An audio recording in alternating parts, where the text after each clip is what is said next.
Shalom peuple du Seigneur, enfants de Dieu, partout là où vous êtes, que le Seigneur vous bénisse ce matin.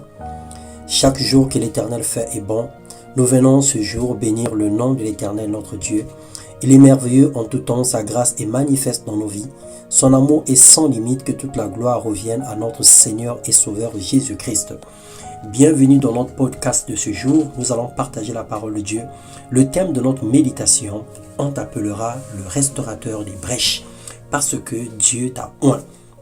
Dans le livre d'Ésaïe, le chapitre 58, les versets 10 au verset 12, la Bible déclare « Tu seras pareil à un jardin bien arrosé, à une source dont l'eau n'arrête pas de couler. Grâce à toi, on reconstruira sur d'anciennes ruines. Tu relèveras des fondements vieilles de plusieurs générations. On t'appellera réparateur des brèches, restaurateur des sentiers fréquentés. » Bien-aimés dans le Seigneur, Dieu nous aime et il nous a qualifiés pour porter son nom partout dans les nations. Nous avons été appelés pour manifester la gloire de Dieu. En effet, le Dieu qui a ordonné que la lumière brille du sein des ténèbres a aussi fait briller sa lumière dans nos cœurs pour faire resplendir la connaissance et manifester la gloire de Dieu en la personne de Jésus-Christ et par l'aide du Saint-Esprit. Jacob a dit un jour, « Je me confie en lui, me voici moi et les enfants que l'Éternel m'a donnés. Nous servons de signe et de présage en Israël, de la part de l'Éternel, le Maître de l'univers qui réside sur le mont Sion. » Ésaïe 8, le verset 17 au verset 18. Un chrétien soumis au Saint-Esprit et aux Écritures est un vase d'honneur dont le Père déverse une onction spéciale pour témoigner la puissance de Dieu autour de lui. La vie de cet enfant ou de cette personne est une bénédiction pour son entourage, c'est une bénédiction pour sa ville, pour son pays et partout là où il est planté, là où il réside. Les fils de Bézodia ont réparé la vieille porte. Ils l'ont couverte d'un toit et ont posé les bâtons, les verrous et les barres. Néhémie 3, le verset 6. Ces enfants ont été inspirés pour pouvoir faire le bien à leur ville. Ils ont été une bénédiction pour la ville. Ils ont réparé la porte d'entrée. Alors, bien-aimé, toi également, le Seigneur t'a destiné, le Seigneur t'a appelé, t'a choisi, t'a qualifié pour porter son nom, pour faire le bien.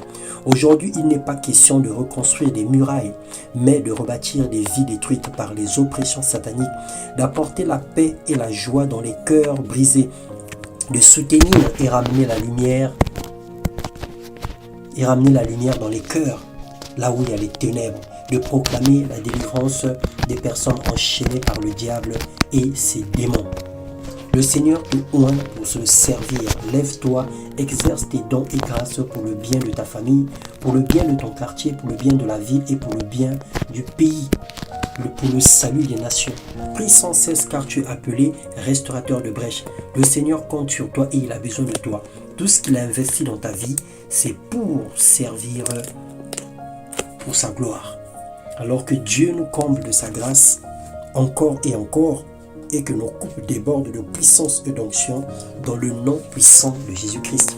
Ne te sous-estime pas, lève-toi bien-aimé, exerce les dons que le Seigneur a investis en toi, parce que tu es capable et tu peux faire encore de merveilleuses choses pour le bien des autres. Soyez abondamment bénis au nom de Jésus-Christ, que le Seigneur vous bénisse.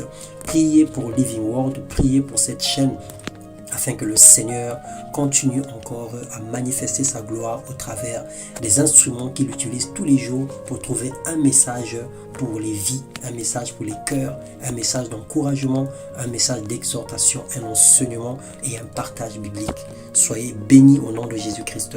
Amen.